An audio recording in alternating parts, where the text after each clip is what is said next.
at 5:30. We're now joined by John Bianco, and again, the senior AD, UT Associate Senior AD for Communications, joins us. We've known John, I have a long time, and a couple of different times with UT in the Media Relations Department. John, it's David Smoak with Paul Catalina and also Craig Smoak. When you discuss the legacy of Bill Little, is that almost impossible to wrap your arms around him? My favorite, yes, absolutely. And I appreciate you guys having me on to talk about, somebody who's obviously really special to a whole lot of people.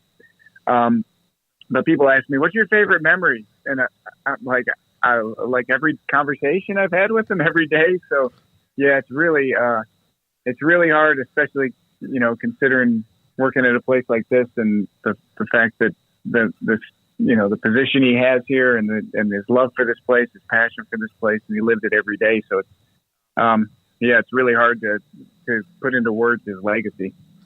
John, one of the things just from the outside looking in, as someone who's been in this business a long time, I've always thought that DeLoss Dodds was the kind of the trailblazer of the new athletic director, and Bill Little has probably changed what your job is and many people's jobs are in information in college sports, didn't he? Well, it's interesting. And then when you mentioned DeLoss, because he's obviously the godfather of athletics directors, and Bill showed him the ropes.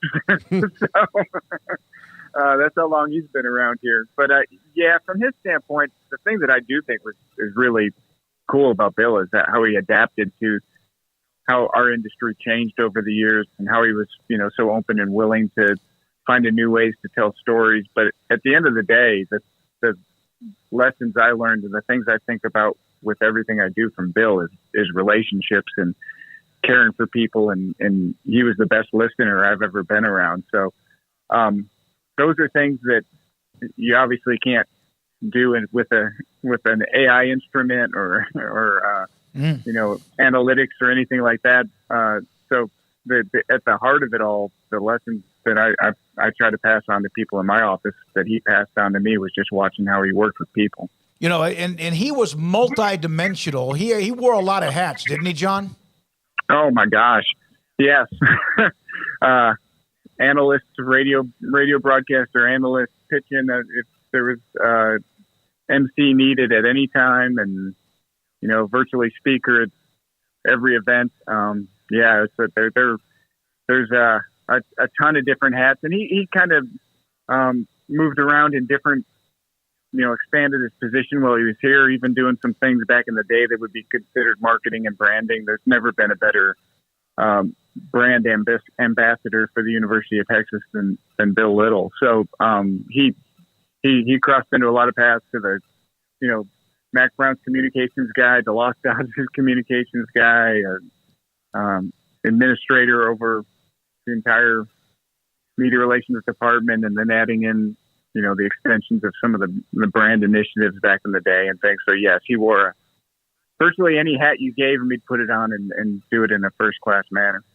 If the entire database of Longhorn sports history had been erased somehow, could you have built back almost all of it, starting with just Bill, starting day one, and kind of like just going forward till right then?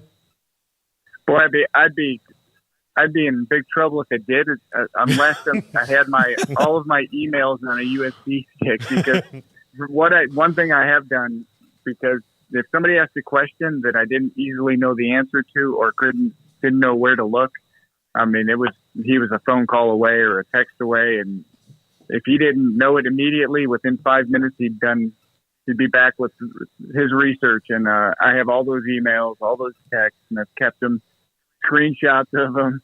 So I would have to piece by piece build it back together, but it would be in the image of what Bill has been sending me and talking to me about over the years. But yeah, it will be hard to replace. And those phone calls, honestly, as I think through it, he's going to be impossible to replace when it comes to, some people have asked me recently, how do you put into perspective what Bill Little meant to the University of Texas? And I said, hang on a second. Oh, I can't call Bill and ask him. Yeah. But, he was a human database. John, you can see the who's who of people who have mentioned what he meant to them and how he touched their lives in many ways, worked with him, etc. Mac Brown said it. I reached out to him. That's the first person I thought about, to be honest with you, because I used to get interviews through Bill when Mac was there. And, you know, how he's just a great man and a professional. What was it like yesterday hearing, I'm sure, from dozens upon dozens upon dozens of people about his life and what he meant to UT? Oh, I honestly, I spent a good chunk of the day Saturday just kind of going through that's one of the blessings of social media is that a lot of people will comment on there and reading through those comments. And then at the same time, I'm getting pinged with texts and spent some time talking to Colt McCoy last night, who's, I don't know if there's a family that overall that Bill was closer than to the whole McCoy Shipley connection. And, you know, we talked about some memories and, thinking back to the days and just the thing that's great is if there were things you wanted somebody to say about you, if you were no longer around, everybody says them and they're consistent words. Like he was the kindest man I ever met. When I talked to him, I felt like I was the most important person in the room. He genuinely cared, loving, passionate about his job. And they're all things, it's consistent, the same, you know, 5 to 10 words or phrases. But on top of that, literally everybody had a story that directly reflected to whatever example they were using. And it's just the depth of connections and relationships and things he did for people over the years, it runs really, really deep. So how does Texas honor him going forward? I know that there's a couple of more weeks until your first game. How will UT try to, I guess, keep his legacy and not intact because it's going to be intact forever? But how do you honor someone like Bill Little? We're kind of talking through some things we can do. It's pretty hard to find ways that he hasn't already been honored. I walk into the press boxes at baseball and football every day, and it's the Bill Little Media Center. Mm-hmm. So it's tough to top that, but we're definitely talking through some ways we can do it. And I definitely, from my perspective, as important as he knew the media was, he always said it was the window to the world, our window to the world, and it's our job to make sure that people got to know the stories of what was going on here. So I want to keep his legacy alive, to things like this, and encourage people to continue to talk about his legacy and who he was, and tell as many stories as we can through our website and our content outlets. But what other things we do around the game or things like that is stuff we're still talking about. Last question about just your role itself. And of course, you've been around for a long time yourself. How is it trying to focus on this year and yet knowing the changes that come next June and July in the SEC? Has that been difficult?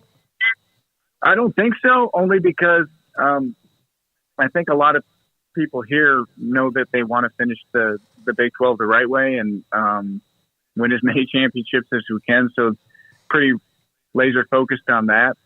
We are having a lot of discussions. Obviously, there's going to be some transition in all areas and how you manage things going forward. But most of that's behind the scenes and does make it a little bit of a juggling act. But we'll certainly be ready. And fortunately, I had the experience of doing that previously with our move to the Big 12. And so I have some things to lean back on. But right now, the most important thing is what's going on in the Big 12 and staying on top of that. Thank you very much for your time reminiscing about Bill Little. John, I know you've had a crazy busy 24 hours. We appreciate it.